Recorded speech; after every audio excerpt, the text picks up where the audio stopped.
Hello and welcome to Firearm Freedom. This is going to be another upgrades video.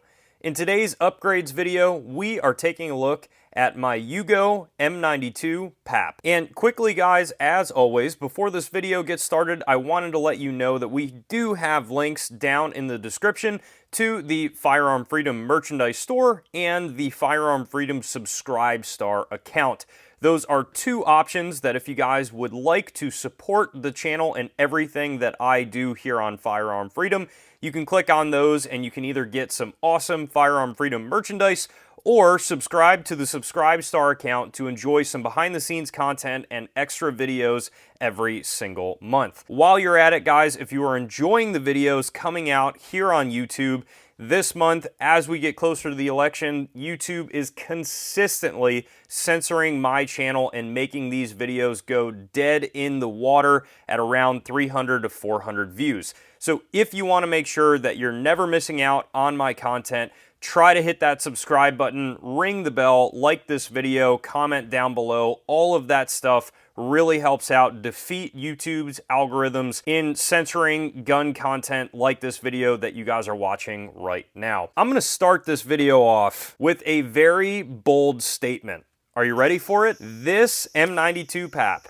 after all of these upgrades that I have on it right now, this M92 Pap would have to be my favorite gun as it sits in the collection right now. Now that is subject to change. God only knows what I will get in the future and everything like that. I'm sure this may not stay at the top of the list forever. It really hit me by surprise. I didn't think I would love this M92 as much as I do, and I really didn't think all of these upgrades would fit so perfectly, but they really did. First and foremost here, what I have going on in the back of the gun is a US machine gun pistol brace adapter. Now this is the only part of the upgrades that I have done to the M92 Pap that I actually wish I had gone a different route with. Now you guys will remember seeing the M92 way back in a much older video here on the Firearm Freedom channel where I had all of the standard wood furniture on, and the only upgrade I had made to it was a KAK blade adapter in the back with the brace and this little US machine gun adapter here. This adapter has been great. It has not gotten loose or anything like that at all. They do make side folding brace adapters and other adapters out there for either braces or going down the Form 1 route with this pistol and SBRing it and making it a short barreled rifle. In order to go down that route and go with one of those attachments, you generally have to drill and tap a hole in the back of the receiver here. This is not too terribly difficult to do, so in the future, you may be seeing a folding brace adapter on the end of this receiver instead of this US machine gun. With that being said, if this M92 Pap had a folding brace adapter, I truly think this would be one of the most epic bag guns or truck guns that you could carry with you in an EDC roll out there. This thing provides so much firepower in such a small, compact package, but for the moment, this US machine gun adapter is going to stay, and the positive about it is how rigid this adapter is. It actually just works by connecting right underneath the pistol grip, and the screw that actually screws the pistol grip into your little T-mount inside the receiver screws up through the US machine gun adapter, and you'll notice these two ledges here on either side ride up onto the receiver to prevent any sort of movement to the left or right on the gun, and this works incredibly well. The one downfall, other than not being folding with this US machine gun adapter, is where you buy it. So you can only buy it, from my understanding, on usmachinegun.com. And honestly, guys, I cannot point out a sketchier website than usmachinegun.com. I don't know what it is about it. It should be okay, but I'm not gonna lie to you. It's one of those websites that you really do feel like your card's going to get stolen or something like that. So I wish more companies would make adapters. And if you guys are familiar with another adapter that acts in somewhat of the same way for people who don't want to do any armoring or permanent modifications to their M92s, please sound off down in the comment section so more people can have better ideas and not risk getting their card stolen on usmachinegun.com. On the brace adapter, I do have an SB Tactical SB-A4 brace. This brace tends to be my absolute favorite across the board even a little bit more of a favorite for me than the SBA3. This is a very solid brace overall. It has rigidity in all the parts that it needs it, and it allows you to stabilize this pistol in multiple different ways to whatever fits you in the most comfortable way and helps you shoot this pistol at the range. And I also love how the SBA4 has two quick detach sling swivel ports on either side of the brace. You can see that obviously I am rocking the QD attachment point system on the left-hand side of the brace, and that works incredibly well. Moving forward, I did go with a US Palm pistol grip. And honestly, this pistol grip is actually what decided me making all of these upgrades and me doing it in a flat dark earth coloring. I was going through my parts bin and I actually found this US Palm grip chilling out in a parts bin, and I'm like, what exactly could I put that on? So I started going through the collection and I'm like, man, that might look okay on the M92 Pap, and everything kind of follows from there. I should also mention before we go further that I am filming this video right now midway through October in 2020. It does take me quite a few weeks to piece together all of the footage from these videos. I do work a full-time job in a gun shop, etc., etc.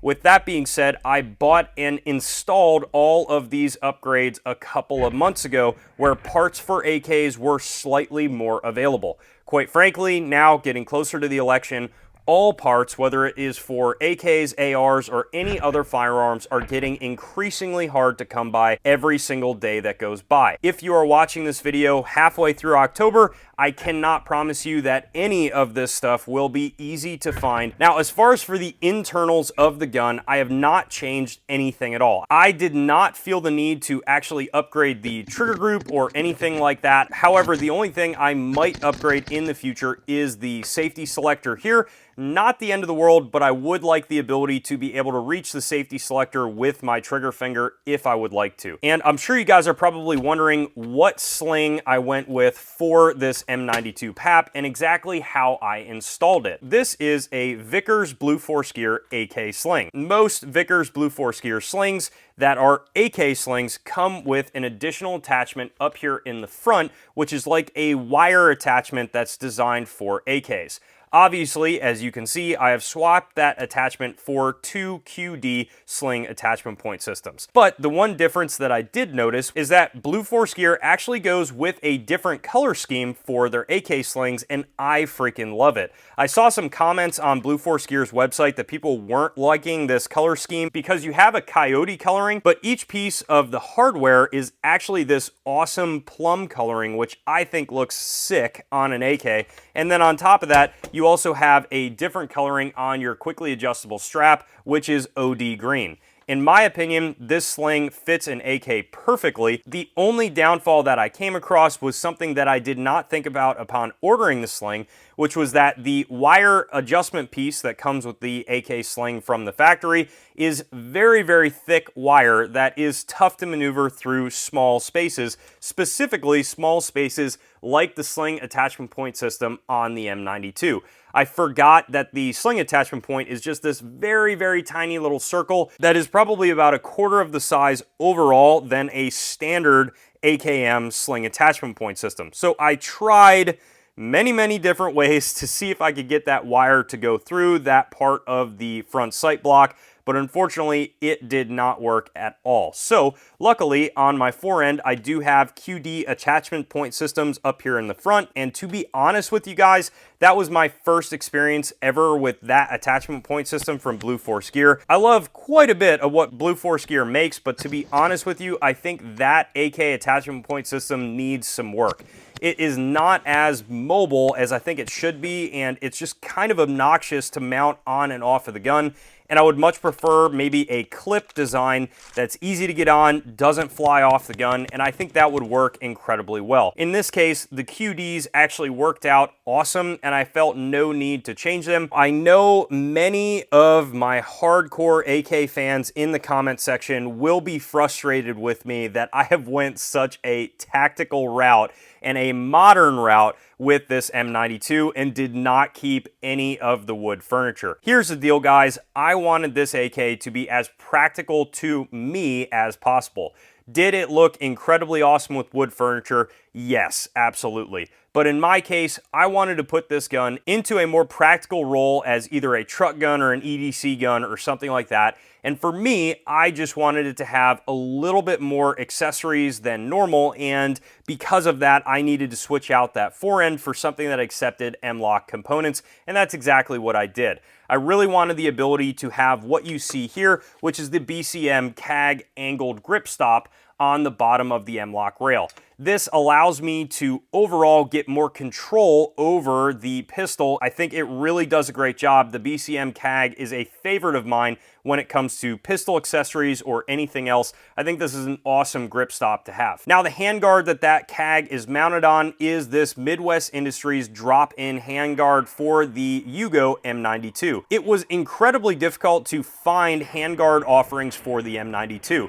For those of you guys that are not aware, like most Yugo variant AKs, unfortunately, handguards are not a swappable fit from a standard AKM handguard to a Yugo AK. With the M92s, you have this massive circular retaining piece here that does not fit an AKM handguard even a little bit. Midwest just recently came out with this drop-in rail unit, which I really like because this drop-in unit does not have to coexist with their top cover if you don't want to. You can go with something totally different, or you can just keep the wood. They give you this option to not pay the extra to get this piece if you don't want it, and they just send you the lower handguard.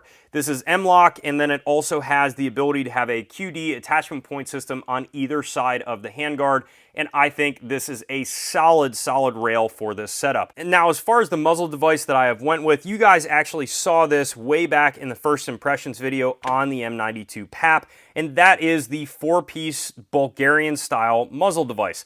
Now, this acts almost as a concussion device like a Flaming Pig from Noveski or something like that, but it also acts as somewhat of a booster. So be aware that by putting this on the end of the AK, it will increase back pressure on the gun, and it's more designed as a crank style break. If you guys aren't familiar with that series of AKs, there are some AKs out there that actually require a booster to give them a little bit more pressure to cycle back. Now, unfortunately, on a 7.62x39 gun like this, it does not need any more back pressure than it already has, because this thing is already pretty freaking gassed. So the one thing you will feel is slightly pronounced recoil with this 4-piece break up here in the front. Now, I have not seen any adverse wear or the rifle beating itself to death or anything like that with this, and it does help mitigate some of that flash. But one of the big cons with this M92 is pretty much whatever you put up here besides a can, you are really not going to mitigate the sheer amount of flamethrower flash that is coming out of the end of this muzzle. Now, this is not a Bulgarian-made muzzle device. This is actually a US-made muzzle device that's designed to look like the Bulgarian crank-style device, and I believe I also got this on US Machine Gun as well. I do not think a good fighting gun is complete until you have a solid white light option. And the reason why I enjoyed having this muzzle device up here at the top is because I could run my large weapon light all the way out to the front and still have a lot of room to spare without the concussion and the carbon and everything like that flying right to the lens of the light. The light that I went with is actually a Streamlight Polytac, and this is their USB rechargeable 600 lumen light. This thing is super bright, and it's also very lightweight, being the fact that almost all of it is polymer. And you guys know I have done reviews for Streamlight in the past as far as them sending me testing and evaluation products.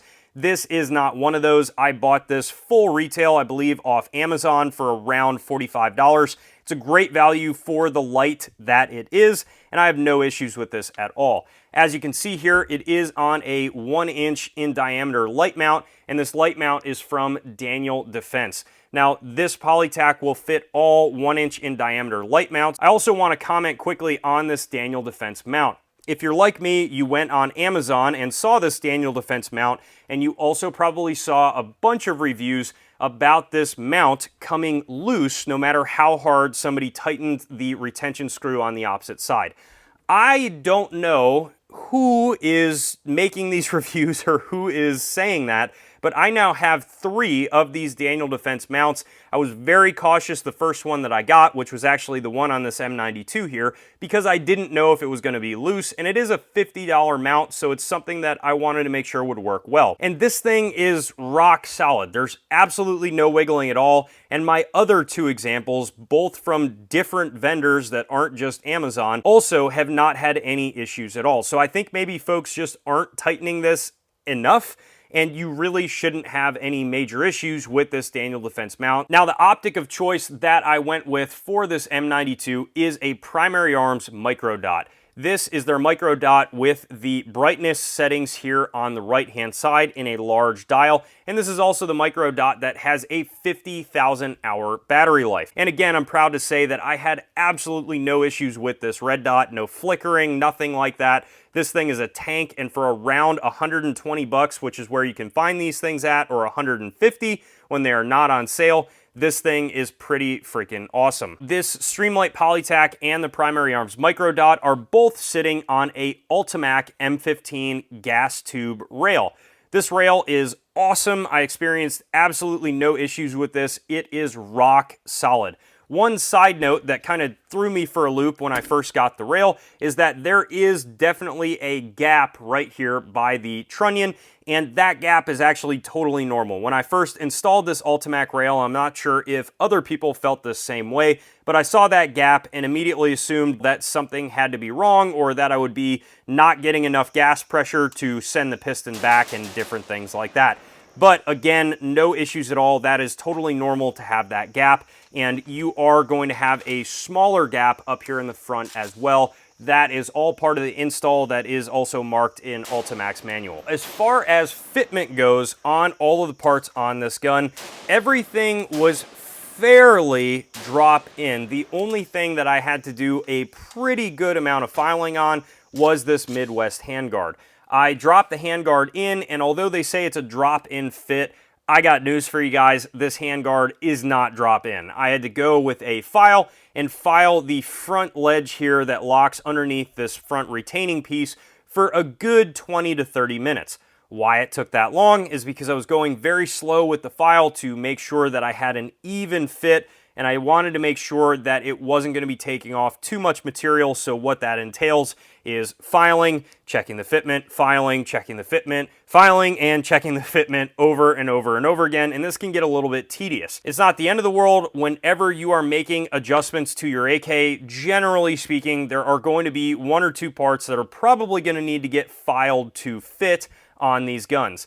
Each one of them may or may not be a drop-in fit, and that's just something to be aware of when it comes to modifying any of the AKs that you currently own. That is pretty much going to wrap up our upgrades video on this M92. I freaking love everything about this little pistol. I think it turned out so well. Head over to the description and check out the links to the Firearm Freedom Facebook, Twitter, and Instagram account. We do daily posts on all 3 of those accounts that you guys are not going to want to miss. As always, guys, thank you so much for watching, and stay tuned for more great videos to come soon.